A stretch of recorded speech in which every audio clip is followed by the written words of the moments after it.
జల హక్కులపై నిర్లక్ష్యం దేనికి? జల హక్కులపై నిర్లక్ష్యం కాదు, మీరు సంతకాలు పెట్టి వచ్చారు, తీసుకొని పోరి కాకుండా ఈత ముద్దుకేసి రాయమన్నాడట అన్నట్టు అట్లా ఆంధ్రాకు రాసిచ్చి సంతకాలు పెట్టిరు.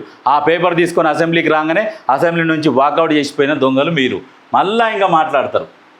10 ఏళ్ల మీ పాలనపై 30 నెలల మా పాలనపై చర్చకు సై. ఎస్, ఇది దమ్మున్న మొగోడు మనగాడు అనే మాట. ఏది? అభివృద్ధి పైన చర్చకు సిద్ధమా? ముఖ్యమంత్రి రేవంత్ రెడ్డి గారు సవాల్ విసురుతున్నాడు.